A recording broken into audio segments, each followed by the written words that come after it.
የብርሃን የሞባይል ባንኪንግ እንዲህ ተሻሽሏል፣ ይበልጥ ዘመኗል። በብርሃን ፍጥነት ያሻውትን የሚፈጽሙት ጊዜውን የሚመጥን የሞባይል ባንኪንግ አገልግሎት ከብርሃን ባንክ። እስኪ መተግበሪያውን አፕዴት ያድርጉና አዲሱን አቀራረብ ይመልከቱ።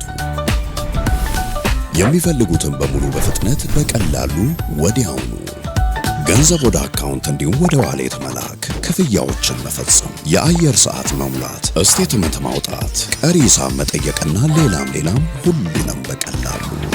አዲሱ የብርሃን ባንክ የሞባይል ባንኪንግ መተግበሪያ አሁኑኑ አፕዴት ያድርጉ። ብርሃን ባንክ እንደ ስማችን ብርሃን ነው ስራችን። ሌላኛውን ጉዳይ ደግሞ እንመልከት። ወደ ዝውውር ጉዳዮች እናቅናና ሊቨርፑል እንግዲህ የመጀመሪያ ፈራሚውን ያገኘ ይመስላል አይደለ? ሁሉም ነገር ተጠናቋል። የቪክተር ሙኒዝን ይህንን ጉዳይ እንመልከተው። እስከ 2032 ድረስ በሊቨርፑል ይቆያል ተብሏል። ያው በአዲስ አሰልጣኝ አዲስ ስራ የጀመሩ ይመስላል። ልክ ነው። ምንም ኮሽ ሳይል የተሰማ ዝውውር ነው። ለነገሩ ሰሞኑን ሲባል የነበረው ወደ ኒውካስል ሊዘዋወር አልቋል፣ የአንቶኒ ጎርደን ተተኪ ይሆናል፣ ኒውካስል ገዝቶታል በቃ ተጫዋቹን ሲባል ነበር። ምክንያቱም ድርድሩ ውስብስብ አይደለም። ለኦሳሱና የውል ማፍረሻውን መክፈል በቂ ነው። 40 ሚሊዮን ዩሮ የውል ማፍረሻ ለኦሳሱና ደግሞ አሁን ቪክቶር ሙኞዝን ለመግዛት ብሎ የሚደራደር አይምጣብን፣ ምክንያቱም እኛ ለመሸጥ አንደራደርም፣ ልትወስዱት ከሆነ እጃችንን የምትጠመዝዙት የውል ማፍረሻውን ከከፈላችሁ ነው፣ እናንካቸው የውል ማፍረሻው 40 ሚሊዮን ዩሮ ነው ብሎ ነበር። ኒውካስል ያቺን ከፍሎ ተጫዋቹን ያዘዋውረዋል ተብሎ ይጠበቅ ነበር። እንግዲህ አንዳንዶቹን ዝውውሮች የሚያወሳስባቸው ምሳ የዓለም ዋንጫ እየተደረገ መሆኑ፣ እንደ ልብ ሜዲካል ማድረግ፣ እንዲህ አይነቶች ሎጂስቲክሶችን መጨረስ ምንም ከባድ ነው። ያለቁ ዝውውሮችም ጭምር ጨርሶ አያልቁም። እንዲያውም በቀደም ሪያል ማድሪድ ችኮላ ነበረበት የኩኩሬያን ዝውውር ከመጀመሪያው ጨዋታ ፊት የማጠናቀቅ፣ ምክንያቱም ካምፑ እንዲረበሽ አልተፈለገም። በዝውውር ቀልቡ የተወሰደ ተጫዋች ቡድን ውስጥ ኖሮ ማለት ነው። ኩኩሬያ ደግሞ ወሳኝ ተጫዋች ነው ለሪያል ማድሪድ። ስለ ሪያል ማድሪድ ካነሳው ሊቨርፑል የሚገዛው ተጫዋች ቪክቶር ሙኞዝ የሚባለው በጣም ፈጣን ተጫዋች ነው። እኔ እንዲያውም ባለፈው አንድ ፕሮግራም ሰርተን ነበር አይደለም ስለ ሊቨርፑል ለምንድነው ግን ፈጣን የክንፍ ተጫዋቾች ማስፈረም ያቆመው? የኤፍኤስጂም የዛ ሞዴልም የኤርገን ክሎፕ እግር ኳስም ስኬታማ የሆነው እኮ በእርግጥ በዛ ምክንያት ብቻ አልነበረም፣ ግን ኃይለኛ የአንድ ለአንድ የክንፍ ተጫዋቾች አሉት። እንዲህ አይነት ተጫዋች ማስፈረም አቆመ። ሳላ ተዳከመ፣ ማኔ አልተተካም። ከዛ በኋላ ሉዊስ ዲያዝ ለቀቀ። ባለፈው እንኳን በነበሩ ዝውውሮች ላይ 29 ቁጥሮች ገዝተዋል፣ 10 ቁጥር አስፈርመዋል፣ የመስመር ተከላካዮች ገዝተዋል። ግን ንጹህ 9 ቁጥር አልገዙም። በ1v1 አደገኛ የሆኑ ተጫዋቾች አልገዙም። ቪክቶር ሙኞዝ እንደዛ አይነት ባህሪ ያለው ተጫዋች ነው። ምን ያህል ይሳካለታል የሚለውን አናውቅም፣ ግን ድንገት ሊቨርፑል አስፈረመው ሲባል ሊሰማ ነው። የሪያል ማድሪድ ተጫዋች ነበር። ሬኮምፕራ ክሎዝስ የሚሏቸው አሉ ስፔን ውስጥ። ይሄ ማለት አንድ ተጫዋች አለ፣ የሪያል ማድሪድ ተጫዋች ነው፣ ለኦሳሱና ሸጡት እና ሁለት አንቀጾች ኮንትራት ውስጥ አስገቡ። አንደኛው ተጫዋቹን ወደ ሪያል ማድሪድ መልሶ የማምጣት ስምምነት ነው። ለሚቀጥሉት 3 ዓመታት በየአመቱ 1 ሚሊዮን ዩሮ ብቻ እየጨመረ፣ አሁን ለምሳሌ ሪያል ማድሪድ ይህንን ተጫዋች በዚህኛው የዝውውር ጊዜ መልሶ መውሰድ ቢፈልግ በ6 ሚሊዮን ነበር የሸጡት፣ በ8 ሚሊዮን መግዛት ይችላሉ መልሰው። ከአንድ አመት በኋላ በ9 ሚሊዮን ዩሮ፣ ከ2 አመት በኋላ በ10 ሚሊዮን ዩሮ እያለ በየ3 አመቱ 1 ሚሊዮን እየጨመረ ከዛ 3ኛው አመት ላይ ኤክስፓየር የሚያደርግ ተጫዋቹን መልሶ የመግዛት ወይም የባይባክ ኦፕሽን አላቸው። ሁለተኛው ግን ተጫዋቹ ከተሸጠ ለሪያል ማድሪድ ከሽያጩ 50% የሚሆነው የተጫዋቹ የዝውውር ገንዘብ ወደ ሪያል ማድሪድ ካዝና እንዲገባ የሚያደርግ ስምምነት ነው። ስለዚህ 40 ሚሊዮኑ ለኦሳሱናና ለሪያል ማድሪድ እኩል ይካፈላል ማለት ነው። ማለት 20 ሚሊዮን ይሆናል ማለት ነው። የሪያል ማድሪድ አካዳሚ ውጤት ነው። ለፋብሪካ ውስጥ ያደገ ነው።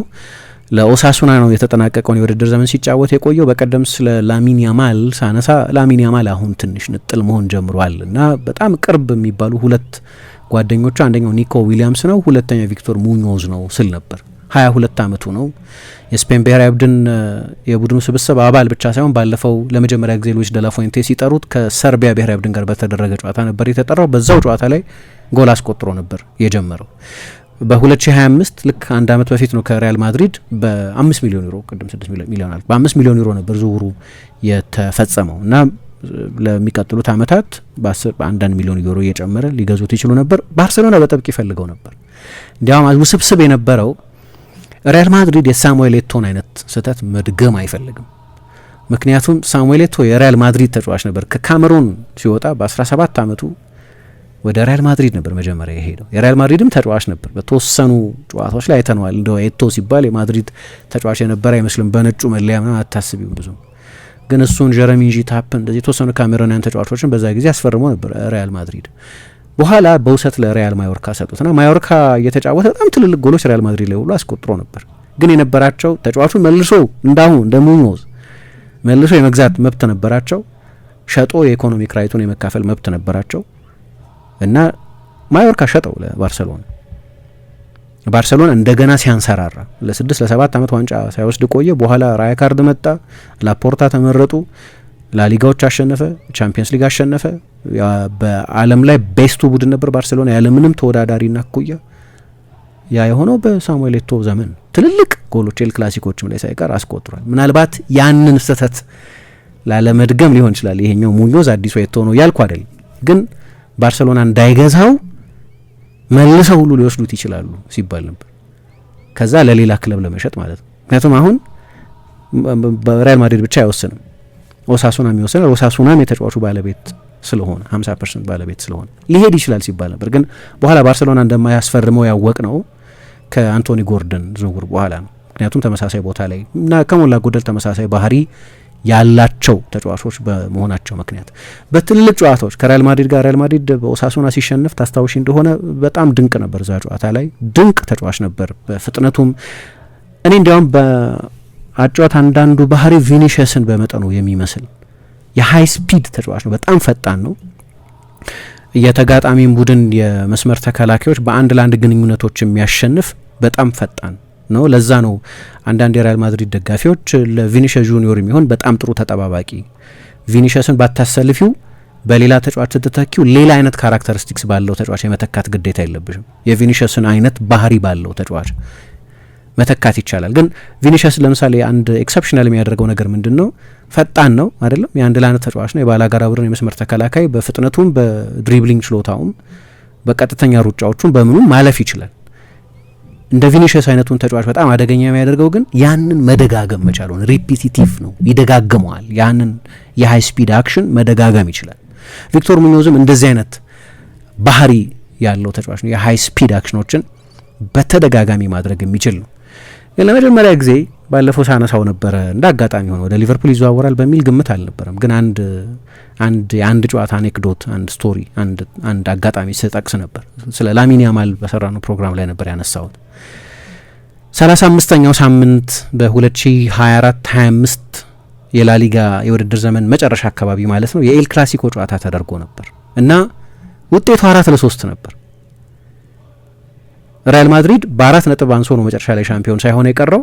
ግን ከሪያል ማድሪድ የመጨረሻ የላሊጋው ዕጣ ፈንታ የመለወጫ እድሎች መካከል አንደኛው ያ የኤል ክላሲኮ ጨዋታ ነበር እና ቪኒሽስን ካርሎ አንቼሎቲ ቀይሮ አስወጡትና ይሄንን የሪያል ማድሪድ ወጣት ቡድን ተጫዋች የነበረውን ተጫዋች አሰለፉት፣ ቀይሮ አስገቡት። እንደገባ የመጀመሪያው አክሽን እኔ ገና 21 ዓመት ወይ 20 ዓመቱ ነው የነበረው። ፊት ለፊት ቪክቶር ሙኞዝ ከቮይቼክ ቼዝኒ ጋር ተገናኙ እና ያ ጎል ቢቆጠር 4-4 ይሆን ነበር። መጨረሻ ላይ ባርሳ 4-3 አሸንፎ ነው ከሞላ ጎደል ላሊጋውን መውሰዱን በዛ ጨዋታ ላይ ያረጋገጠው እና ሳተ። በጣም ትልቅ እድል ነበር። ከጨዋታው በኋላ በሰራ ነው የድህረ ክላሲኮ ፕሮግራም ላይ ስለዚህም ኢንሲደንት አንስተናል አስታውሳለሁ። እና የሪያል ማድሪድ ደጋፊዎች ያው ኤል ክላሲኮ ብዙ ስሜት የሚያስተናግድ በመሆኑ ምክንያትም ሊሆን ይችላል የሶሻል ሚዲያ ላይ ብሎክ እስኪያደርግ ድረስ ማለት የኮሜንት ሴክሽኑን እስኪዘጋ ድረስ በጣም እኮ አቢዩሲቭ ዓለም ነው ሶሻል ሚዲያ። ብዙ መልካም ኮሜንቶች እንዳሉ ሁሉ የሚሰብሩ ኮሜንቶች ምናምን አሉ እና ይሄ ልጅ ልክ እንደዛ ነው ያደረገው። የመጀመሪያና የመጨረሻ የሪያል ማድሪድ ጨዋታ ነው የሚል አንድ ኮሜንት ነበር። የመጀመሪያ ጨዋታ ነው ግን ከማድሪድ ከ14 ዓመቱ ጀምሮ የሪያል ማድሪድ አካዳሚስ ነው የነበረው ልጁ። ስለዚህ ማድሪድ ሰራሽ ነው፣ ከማድሪዲስታ ኦፍ ኮርስ ህጻን እያለ ባርሴሎና አካዳሚ ውስጥም ነበር። ከዛ በፊት ኤማ የሚባል ሌላ የካታሉኛ እንደዚህ ገናና ያልሆነ ክለብ ውስጥም ነበር። ግን የሪያል ማድሪድ ካንቴራ የሚኮሩበት ነው የሪያል ማድሪድ ደጋፊዎች።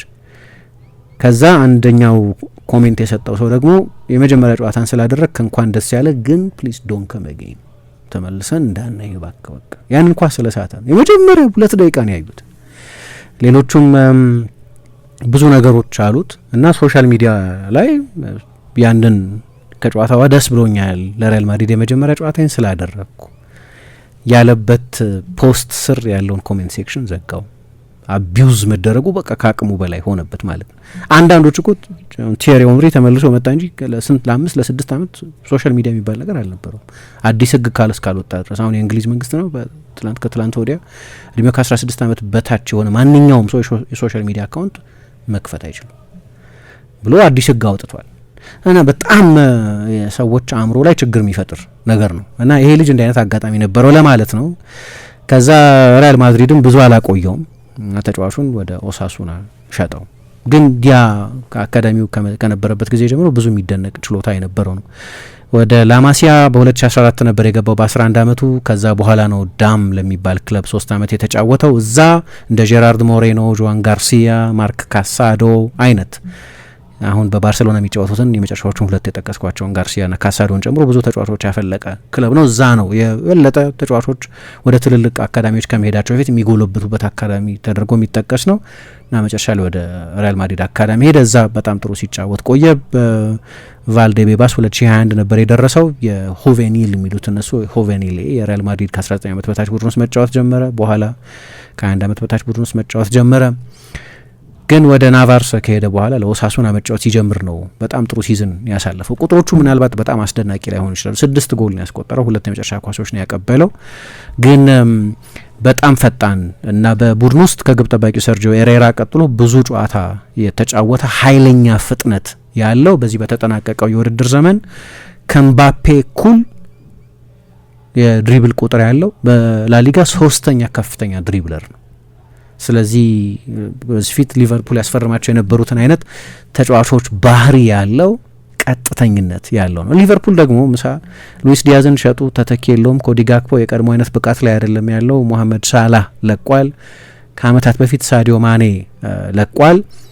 አንዳንድ ተጫዋቾች አሉ፣ ሶስቱንም ስፔሻሊስቶች አንላቸውም። ሳዲዮ ማኔ ንጹህ የክንፍ ተጫዋች አንለው፣ ምክንያቱም የበለጠ ኢንሳይድ ፎርዋርድ ሚና ስላለው። እንዲሁም በመጨረሻው ሲዝን ታስታውሽ እንደሆነ ቻምፒየንስ ሊግ ፍጻሜ በደረሱበት የ2002 የውድድር ዘመን ላይ አሰልጣኝ የርገን ክሎፕ ሉዊስ ዲያዝን አስፈርመው ስለነበር እና ቦቢ ፈርሚኖ ብቃቱ እየወረደ ስለነበር የሊቨርፑል የመጨረሻዎቹ ወራት 9 ቁጥር የነበረው ማኔ ነው። ስለዚህ ብሎ የክንፍ ተጫዋች እንደ የመጀመሪያው ሲዝን ላይ ሳላ ከመምጣቱ በፊት የነበረው ሲዝን ላይ ደግሞ ሳውዛምፕተን በተጫወተበት የቀኝ ክንፍ ተጫዋችነት ቦታ ላይ ነበር የተጫወተው። ወደ ማንቸስተር ዩናይትድ ሊሄድ ነበር፣ ከቫናል ጋር ተነጋግሬ ያለው ይላል። መጨረሻ ላይ ወደ ሊቨርፑል መጣ።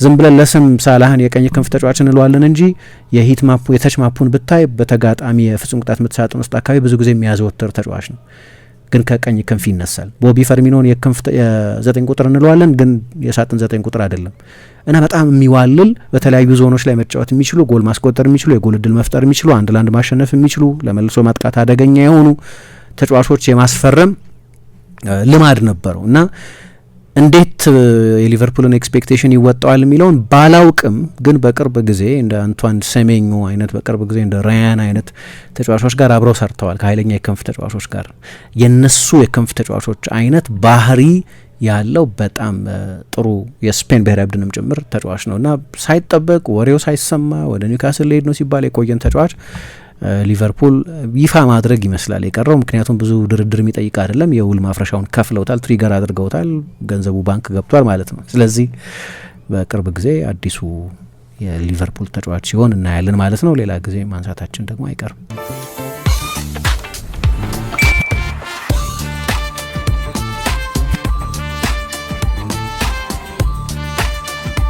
የብርሃን የሞባይል ባንኪንጎ እንዲህ ተሻሽሏል፣ ይበልጥ ዘምኗል።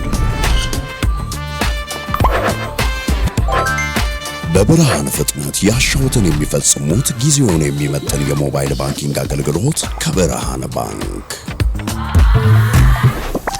እስኪ መተግበሪያውን አፕዴት ያድርጉና አዲሱን አቀራረብ ይመልከቱ።